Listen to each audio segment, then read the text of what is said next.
Assalamualaikum warahmatullahi wabarakatuh. Perkenalkan, nama saya Marsela Rizky Handayani Fadila, saya dari kelas 11-3. Di sini saya akan menjelaskan mengenai langkah-langkah dalam melakukan penelitian etnografi dengan mata pelajaran antropologi. Sebelum itu, saya ingin mereview kembali mengenai etnografi. Jadi, etnografi menurut James Bradley adalah sebuah karya yang menggambarkan suatu budaya. Fokus kajian etnografi adalah mendeskripsikan dan menafsirkan suatu kelompok masyarakat dengan perhatian utama pada makna tindakan, peristiwa, dan cara hidup masyarakat yang ingin diteliti. Kemudian, menurut John W. Creswell, etnografi itu sebagai bentuk strategi penelitian di mana peneliti mempelajari suatu budaya pada setting alami selama periode waktu yang lama dengan mengumpulkan data observasi ataupun wawancara. Nah, seorang yang melakukan studi etnografi disebut dengan etnografer, seperti itu. Nah, selanjutnya saya akan membahas tentang langkah-langkah dalam melakukan penelitian etnografi. Jadi, penelitian itu cenderung berhati-hati dalam melakukan pengumpulan dan pengolahan data untuk menarik sebuah kesimpulan. Hal ini berimbas pada banyaknya waktu dan tenaga yang dikeluarkan. Baik, langkah yang pertama dalam melakukan penelitian etnografi adalah menentukan masalah penelitian dan informan. Masalah penelitian dapat ditemukan dalam fenomena sosial budaya masyarakat sehari-hari yang bisa ditemukan atau dilalui dengan wawancara atau berbincang singkat dengan masyarakat tersebut, juga bisa melalui observasi. Nah, masalah penelitian ini bisa saja berasal dari peneliti itu sendiri, namun sebaiknya masalah penelitian itu merupakan sesuatu hal yang memang dirasakan oleh masyarakat tersebut, seperti itu. Nah, kemudian untuk menentukan informan. Jadi, menentukan informan, seorang informan itu sesuai dengan masalah penelitian melalui beberapa kriteria. Nah, ada 4 kriteria. Kriteria yang pertama adalah enkulturasi penuh. Enkulturasi ini adalah proses alami informan mempelajari suatu budaya tertentu. Nah, kemudian yang kedua adalah keterlibatan langsung.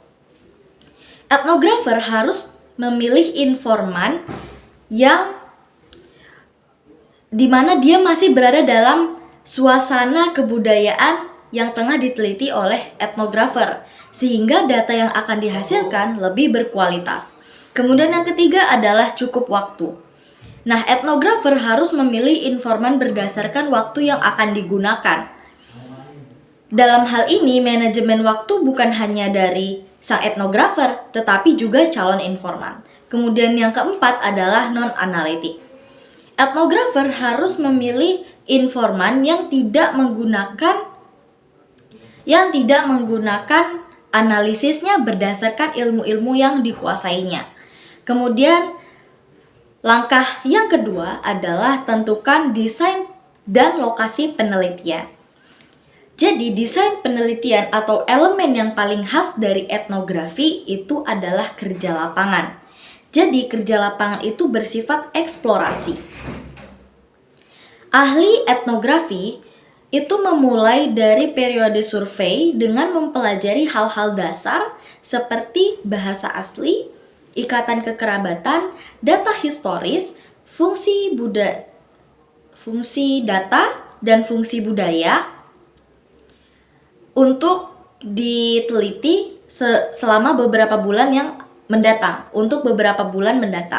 Nah, untuk lokasi penelitian itu tidak boleh dipilih secara sembarangan atau secara acak, melainkan lokasi penelitian itu harus sesuai dengan rumusan masalah, dengan masalah penelitian dan rumusan yang akan diteliti gitu. Jadi lokasi itu tidak boleh secara sembarangan dipilih, melainkan sesuai dengan masalah penelitian yang akan kita teliti sebagai etnografer.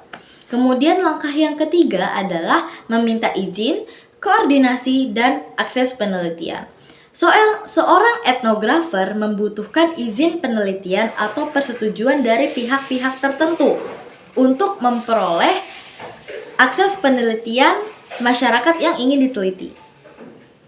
Hal ini tuh bertujuan untuk memperlancar jalannya penelitian dan mengantisipasi hal-hal yang tidak diinginkan. Selanjutnya, langkah yang keempat dalam melakukan penelitian etnografi adalah melakukan teknik pengumpulan data. Jadi, teknik pengumpulan data ini ada dua. Yang pertama observasi dan yang kedua wawancara.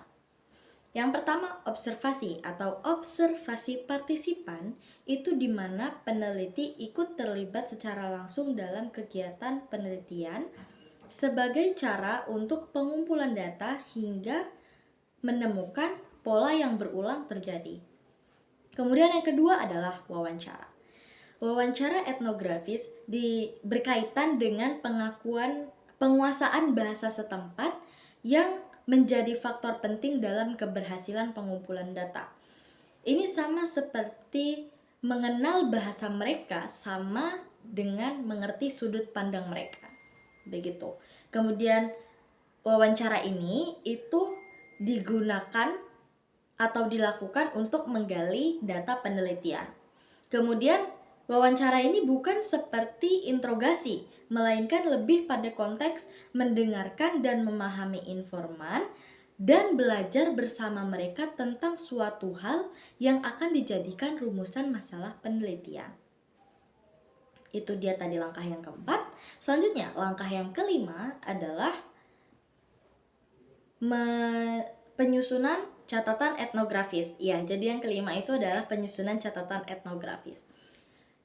Jadi, dalam penyusunan catatan etnografis ini itu dibuat bercerita mengalir seperti novel.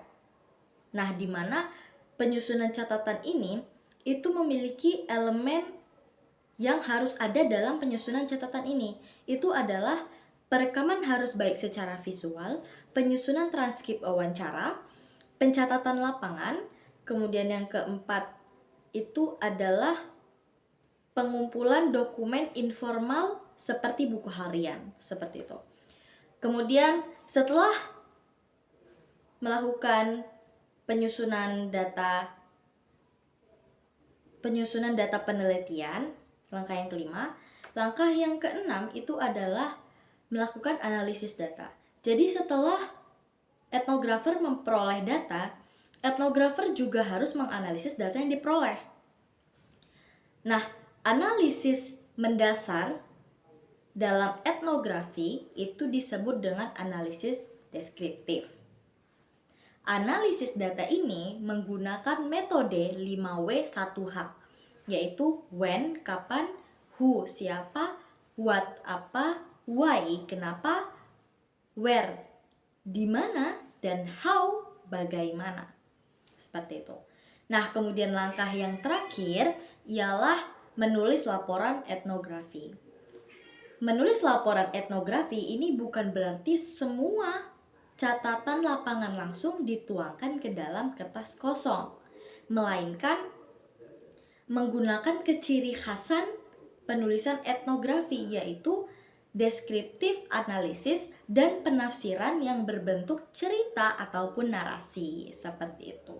Jadi, penulisan etnografi itu dia sedikit berbeda karena dibuatnya itu bercerita mengalir seperti novel, kemudian penafsirannya juga berdasarkan cerita, dan ini tuh deskriptif analisis, dimana untuk melakukan penelitian itu bukan membutuhkan waktu, bukan hanya 1 sampai 5 hari gitu, tidak, tapi membutuhkan waktu yang lama, ada yang sampai 6 bulan, bahkan ada yang setahun, seperti itu. Baiklah, itu tadi 7 langkah dalam melakukan penelitian etnografi.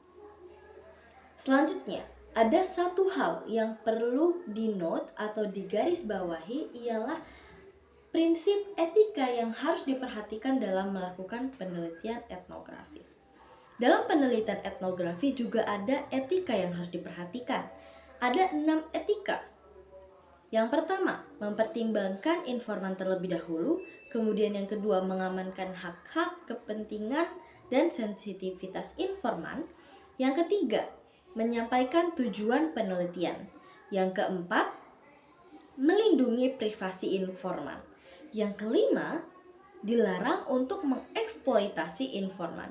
Dan yang keenam, memberi laporan penelitian.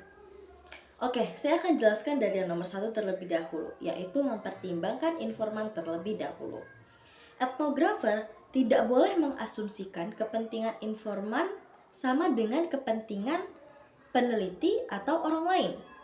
Kemudian yang kedua, etika yang kedua adalah melindungi atau mengamankan hak-hak, kepentingan, dan sensitivitas informan.